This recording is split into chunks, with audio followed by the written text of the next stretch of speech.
অবশেষে গুঞ্জনই সত্যি হলো। ইসরায়েলি প্রধানমন্ত্রী বিনিয়ামিন নেতানিয়াহুর বিরুদ্ধে গ্রেফতারি পরোয়ানা জারি করেছেন হেগের আন্তর্জাতিক অপরাধ আদালত আইসিসি। ফিলিস্তিনের অবরুদ্ধ গাজা উপত্যকায় যুদ্ধাপরাধ এবং মানবতা বিরোধী অপরাধের অভিযোগে নেতানিয়াহুর পাশাপাশি সাবেক প্রতিরক্ষা মন্ত্রী ইয়োভ গ্যালান্তের বিরুদ্ধেও জারি করা হয়েছে গ্রেফতারি পরোয়ানা। এছাড়া হামাসের সামরিক শাখার শীর্ষ কমান্ডার মোহাম্মদ দেইফের বিরুদ্ধেও গ্রেফতারি পরোয়ানা জারি করেছেন আন্তর্জাতিক অপরাধ আদালত।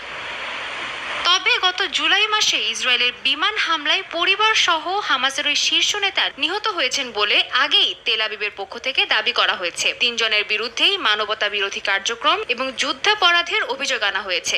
আইসিসির এই সিদ্ধান্তকে যুগান্তকারী উল্লেখ করে স্বাগত জানিয়েছেন ফিলিস্তিনের স্বাধীনতাকামী সংগঠন হামাস।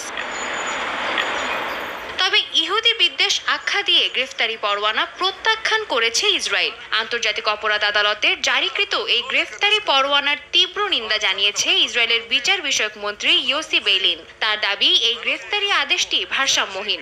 দেশটির আরেক সাবেক সরকারি কর্মকর্তা সামাজিক যোগাযোগ মাধ্যম এক্সের একটি পোস্টে এই রায়কে একতরফা এবং ভণ্ডামি বলে আখ্যা দেন।